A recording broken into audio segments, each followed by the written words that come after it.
আসসালামু আলাইকুম। আজ ৫ আগস্ট ২০২৬ খ্রিস্টাব্দ, ২১ শ্রাবণ ১৪৩৩ বঙ্গাব্দ, ২১ সফর ১৪৪৮ হিজরি, বুধবার। সংবাদ পাঠ করছি মনির হোসেন কামাল। প্রথমেই শুনবেন সংবাদ শিরোনাম। জুলাই স্মৃতি জাদুঘরের উদ্বোধন। সারা দেশে জুলাই গণ অভ্যুত্থান দিবস পালন। বরগুনায় শহীদ পরিবার ও জুলাই যোদ্ধাদের সংবর্ধনা। জুলাই শহীদ পরিবার যোদ্ধাদের ১,০০০ কোটি টাকা সহায়তা। বামনায় জুলাই শহীদ এসাহাক জমাদ্দারের মরদেহ উত্তোলন স্থগিত। বাগেরহাটে মাথায় আঘাত করে মা মেয়ে নাতিকে হত্যা। বরগুনায় গত ২৪ ঘণ্টায় নতুন করে হামে আক্রান্ত ৭। মাইকিংয়ে রেকর্ড করা হয় লোকবেতারে। শুনলেন সংবাদ শিরোনাম, এবার বিস্তারিত। ২৪-এর গণ অভ্যুত্থানের স্মৃতিচিহ্ন ধরে রাখার জন্য গড়ে তোলা জুলাই গণ অভ্যুত্থান স্মৃতি জাদুঘর উদ্বোধন করেছেন প্রধানমন্ত্রী তারেক রহমান। আজ সকালে রাজধানীর শেরে বাংলা নগরে অবস্থিত এ জাদুঘরের স্মৃতি ফলক উন্মোচন করা হয়। পরে প্রধানমন্ত্রী জাদুঘরের বিভিন্ন গ্যালারি ও প্রদর্শনী ঘুরে দেখেন। তিনি জাদুঘরের সংরক্ষিত নিদর্শন, আলোকচিত্র, দলিলপত্র ও স্মারকগুলো পরিদর্শনের মাধ্যমে জুলাই গণ অভ্যুত্থানের ইতিহাস সম্পর্কে অবহিত হন। এ সময় প্রধানমন্ত্রী তারেক রহমানের কন্যা ব্যারিস্টার জাইমা রহমানও তার সঙ্গে ছিলেন। অনুষ্ঠানে জুলাই গণ অভ্যুত্থানের ঘটনা প্রবাহ, গণমানুষের অংশগ্রহণ এবং বিজয়ের ইতিহাস ভিত্তিক একটি প্রামাণ্য চিত্র প্রদর্শন করা হয়।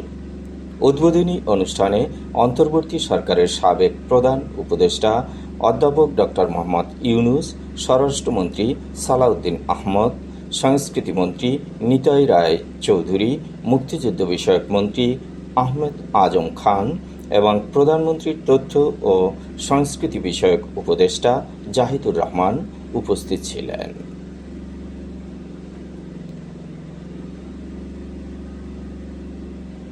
আজ ৫ আগস্ট, ঐতিহাসিক জুলাই গণ অভ্যুত্থান দিবস।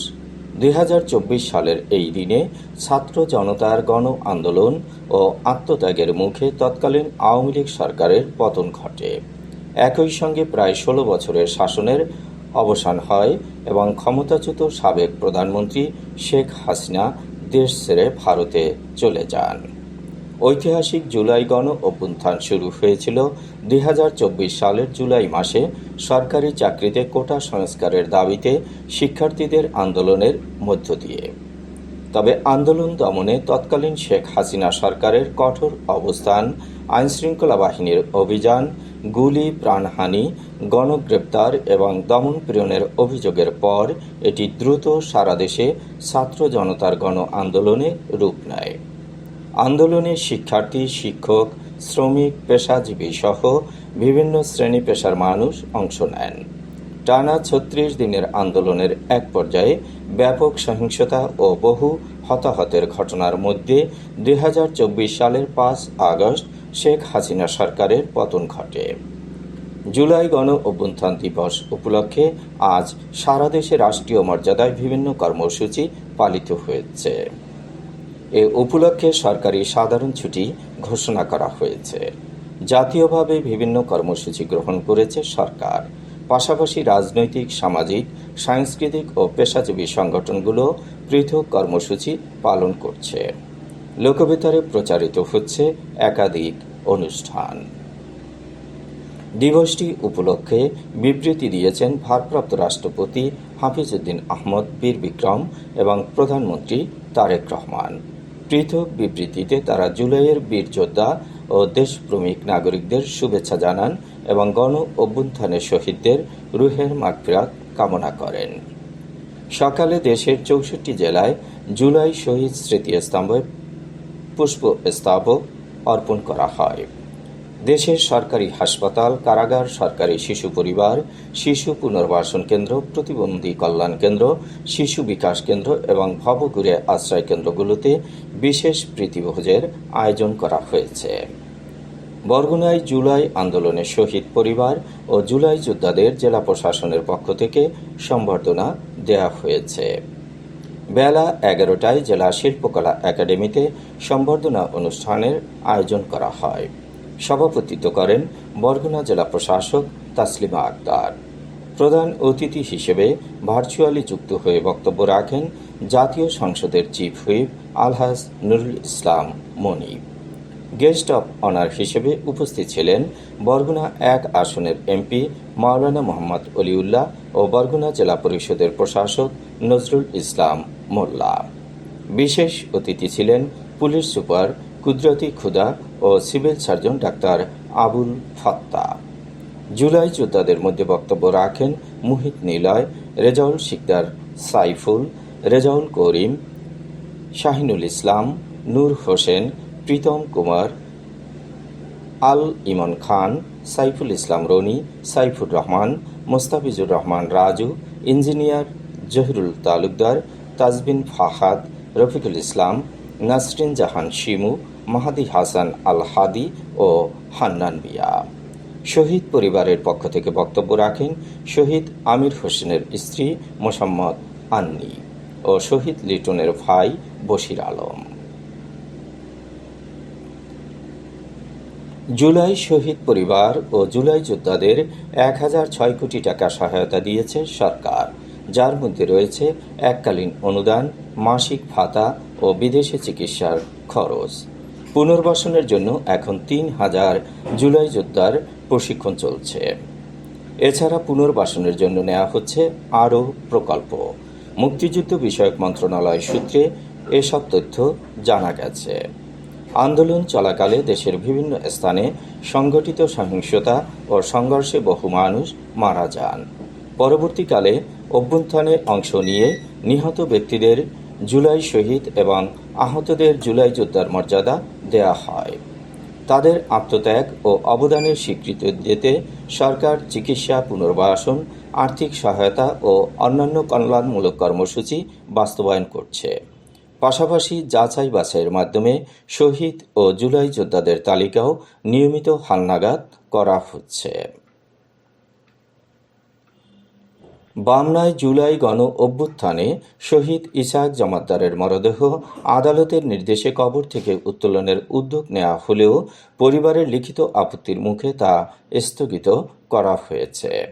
2024 সালের 5 আগস্ট ঢাকার শ্যামলী ক্লাব মাঠ সংলগ্ন বিজয় মিছিল চলাকালে গুলিবিদ্ধ হয়ে নিহত হন বামনা উপজেলার বেবাজিয়াখালী গ্রামের মৃত আজিজ জমাদ্দারের ছেলে ইসহাক জমাদ্দার।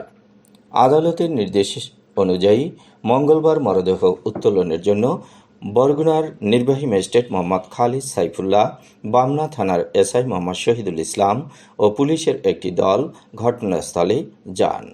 এ সময় শহীদ ইসহাক জমাদ্দারের ছেলে সবুজ সহ পরিবারের সদস্যরা ধর্মীয় অনুভূতি, সামাজিক বাস্তবতা এবং মানসিক কষ্টের বিষয় উল্লেখ করে মরদেহ উত্তোলনে লিখিতভাবে অসম্মতি জানান। পরিবারের আবেদন পাওয়ার পর সংশ্লিষ্ট কর্তৃপক্ষ মরদেহ উত্তোলনের কার্যক্রম স্থগিত রাখে। এ বিষয়ে বরগুনার সহকারী কমিশনার ভূমি ও নির্বাহী ম্যাজিস্ট্রেট মোহাম্মদ খালিদ সাইফুল্লাহ জানিয়েছেন, আদালত থেকে পরবর্তী যে নির্দেশনা দেয়া হবে সে অনুযায়ী প্রয়োজনীয় আইনগত ব্যবস্থা নেওয়া হবে। বাগেরহাটের কচুয়া উপজেলার রাড়ীপাড়া ইউনিয়নের চান্দেরকোলা গ্রামে একই পরিবারের 3 সদস্যকে মাথায় আঘাত করে হত্যা করেছে অজ্ঞাত সন্ত্রাসীরা। গতকাল দুপুরে 3টি মরদেহ উদ্ধার করেছে পুলিশ। 3 জনেরই মাথা ও শরীরের বিভিন্ন স্থানে আঘাতের চিহ্ন রয়েছে ও শরীরেও পচন ধরেছে। 2 থেকে 3 দিন আগে এই হত্যাকাণ্ড ঘটেছে বলে ধারণা করছে পুলিশ। একই সঙ্গে একই পরিবারের 3 জনকে হত্যার ঘটনায় এলাকায় চাঞ্চল্যের সৃষ্টি হয়েছে। নিহতরা হলেন চান্দেরকোলা গ্রামের মৃত আবদার আলী হাওলাদারের স্ত্রী মনিরা বেগম, তাদের ছেলে আহাদ হাওলাদার ও নিহত মনিরা বেগমের বৃদ্ধা মা রাশিদা বেগম। মঙ্গলবার দুপুর 12টার দিকে প্রতিবেশী কয়েকজন নারী ওই বাড়িতে গিয়ে বারান্দায় এক বৃদ্ধার মরদেহ পড়ে থাকতে দেখে পরিবারের অন্য সদস্যদের ডাকাডাকি করেন। পরে তারা ঘরের ভিতরে গিয়ে আরও 2 জনের মরদেহ দেখতে পান। এ ঘটনায় তারা ডাক চিৎকার শুরু করলে আশপাশের লোকজন ছুটে এসে 3টি মরদেহ ঘর ও বারান্দায় পড়ে থাকতে দেখে দ্রুত কচুয়া থানা পুলিশকে খবর দেওয়া হয়। পরে পুলিশ ঘটনাস্থলে গিয়ে 3টি মরদেহ উদ্ধার করেছে। বরগুনায় গত 24 ঘন্টায় নতুন করে হামে আক্রান্ত হয়েছে 7 জন। চলতি বছরে হামে আক্রান্ত রোগীর সংখ্যা 1218 জন। নিশ্চিত হাম রোগী শনাক্ত হয়েছে 77 জন। সুস্থ হয়ে বাড়ি ফিরেছে 1140 জন। এখন পর্যন্ত মারা গেছে 9 জন। মাইকিংয়ের রেকর্ড করা হয় লোকবেতারে। সুমধুর ও সুস্পষ্ট কণ্ঠে মাইকিংয়ের জন্য লোকবেতারের বিকল্প নেই। লোকবেতারের সাউন্ডপ্রুফ স্টুডিওতে করা হচ্ছে গান ও নাটকের রেকর্ড। সেই সাথে লোকবেতারে নামমাত্র টাকায় প্রচার করা হচ্ছে বিজ্ঞাপন। 15 সেকেন্ডের বিজ্ঞাপন প্রচারিত হচ্ছে 500 টাকায়, 30 সেকেন্ডের বিজ্ঞাপন 1000 টাকা, 45 সেকেন্ডের বিজ্ঞাপন 1500 টাকা আর 1 মিনিটের বিজ্ঞাপন প্রচার করা হয় মাত্র 2000 টাকা। নির্ধারিত টাকার বিনিময়ে প্রতিদিন কমপক্ষে 5 বার করে 1 মাস বিজ্ঞাপন প্রচার করা হবে। মাইকিং ও বিজ্ঞাপনের জন্য যোগাযোগ করবেন 0-17755664445 নম্বরে। এবারে শুনবেন আবহাওয়ার খবর। মৌসুমী বায়ুর অক্ষের বর্ধিতাংশ মধ্যপ্রদেশ, উত্তরপ্রদেশ, রাজস্থান, বিহার, পশ্চিমবঙ্গ ও বাংলাদেশের উত্তরাঞ্চল হয়ে আসাম পর্যন্ত বিস্তৃত রয়েছে। মৌসুমী বায়ু বাংলাদেশের উপর মোটামুটি সক্রিয় এবং উত্তর বঙ্গোপসাগরে মাঝারি অবস্থায় রয়েছে। রংপুর, ময়মনসিংহ ও সিলেট বিভাগের অনেক জায়গায় এবং রাজশাহী, ঢাকা, খুলনা, বরিশাল ও চট্টগ্রাম বিভাগের কিছু কিছু জায়গায় অস্থায়ীভাবে দমকা হওয়া সহ হালকা থেকে মাঝারি ধরনের বৃষ্টি অথবা বজ্রসহ বৃষ্টি হতে পারে। সেই সাথে রংপুর, ময়মনসিংহ ও সিলেট বিভাগের কোথাও কোথাও মাঝারি ধরনের ভারী থেকে ভারী বর্ষণ হতে পারে। সারা দেশে দিন এবং রাতের তাপমাত্রা একরকমই থাকতে পারে। আজ দেশের সর্বোচ্চ তাপমাত্রা ছিল তেঁতুলিয়ায় 34.8 ডিগ্রি সেলসিয়াস এবং সর্বনিম্ন তাপমাত্রা ছিল সিলেটে 23.7 ডিগ্রি সেলসিয়াস। বরগুনার সর্বোচ্চ তাপমাত্রা 29.9 ডিগ্রি সেলসিয়াস, সর্বনিম্ন 27 ডিগ্রি সেলসিয়াস। আগামীকাল সূর্যোদয় হবে ভোর 5:30। সংবাদ শেষ করার আগে শিরোনামগুলো আবার পড়ছি। জুলাই স্মৃতি জাদুঘরের উদ্বোধন। সারা দেশে জুলাই গণ অভ্যুত্থান দিবস পালিত। বরগুনায় শহীদ পরিবার ও জুলাই যোদ্ধাদের সম্বর্ধনা। জুলাই শহীদ পরিবার যোদ্ধাদের 1000 কোটি টাকা সহায়তা। বামনায় জুলাই শহীদ ইসহাক জমাদ্দারের মরদেহ উত্তোলন স্থগিত। বাগেরহাটে মাথায় আঘাত করে মা, মেয়ে, নাতিকে হত্যা। বরগুনায় গত 24 ঘন্টায় নতুন করে হামে আক্রান্ত 7। মাইকিংয়ের রেকর্ড করা হয় লোকবেতারে।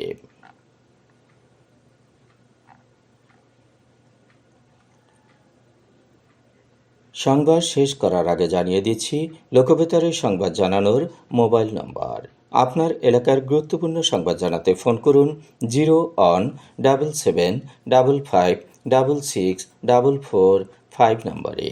আর লোকবেতারের সাথে যুক্ত হয়ে গান শুনতে চাইলে SMS করুন 01782973478 নম্বরে।